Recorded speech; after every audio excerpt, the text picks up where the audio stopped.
రేవంత్ ప్రభుత్వంపై ముప్పేట దాడి. ఒకవైపేమో ఆర్టీసీ సమ్మె సైరన్, ఇంకోవైపు చూస్తే కాంట్రాక్టర్ల ర్యాలీలు, మరొక వైపు ఉద్యోగుల ఉద్యమ సంకేతాలు. ఇలా రేవంత్ ప్రభుత్వంపై ముప్పేట దాడి జరుగుతోంది. అయితే ఒకే ఒక్క డైలాగ్ తో వీళ్ళందరి ముందరి కాళ్లకు బంధం వేశారు రేవంత్ రెడ్డి.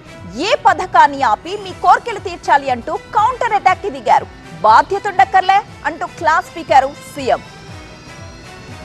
ఎవరి మీద మీ సమరం? ప్రజలపైన, ప్రభుత్వం పైన? ప్రజలపై యుద్ధం చేస్తే ఊరుకుంటారా? సమరం చేయడానికా మనం ఉన్నది? ఆలోచించండి ఉద్యోగులారా అంటూ ఆర్థికోపదేశం చేశారు సీఎం రేవంత్ రెడ్డి. మనం సమరం చేయడానికి ఇక్కడ లేం. ప్రజల మీద యుద్ధం చేసిన వాళ్ళు ఎవరు బాగుపడ్డోళ్ళు లేరు. ప్రజలు ఊరుకుంటారా? ప్రజల మీద యుద్ధం చేస్తే ఎవరి మీద యుద్ధం చేస్తారు?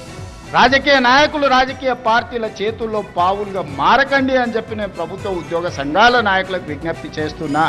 మీరు వాళ్ళ ఉచ్చులో పడి వాళ్ళ చేతుల పావులుగా మారి, వాళ్ళ చేతిలో చురకత్తులుగా మారి ప్రజల గుండెల్లో కూర్చాలనే ప్రయత్నం చేస్తే అది గాయమవుతుంది తప్ప దానివల్ల ఏం లాభం లేదు.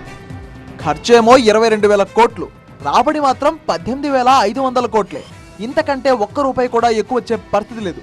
చివరికి తనను కోసిన ఒక్క రూపాయి కూడా అదనంగా రాదు. ఏం చేయమంటారు అంటూ షాకింగ్ కమెంట్స్ చేశారు రేవంత్ రెడ్డి. నన్ను కోసినా కూడా 18,500 కోట్ల రూపాయల కంటే ఎక్కువ ఆదాయం లేదు. ఏం చేస్తారా ఆయన?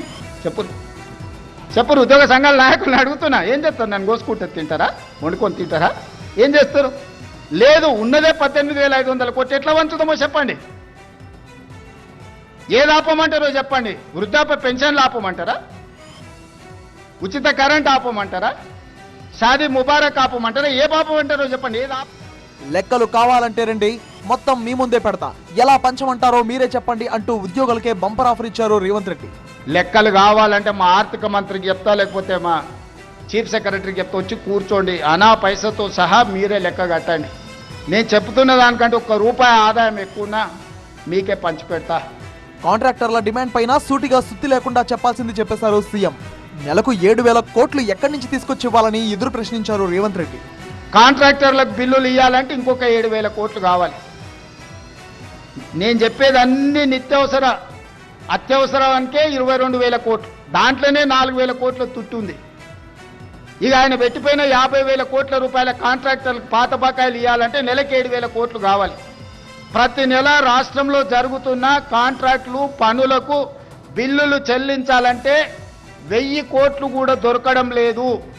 1,000 కోట్లు కూడా రావడం లేదు. బాధ్యతగా వ్యవహరించాల్సిన వాళ్ళు బాధ్యతను మర్చిపోతే తెలంగాణ సమాజం క్షమించదన్నారు. బాధ్యతగా వ్యవహరించాల్సిన మనం బాధ్యత మర్చి వ్యవహరిస్తామని అంటే అది తెలంగాణ సమాజానికి తీరని నష్టం జరుగుద్ది. మరో 2 ఏళ్ల వరకు ఇదే పరిస్థితి.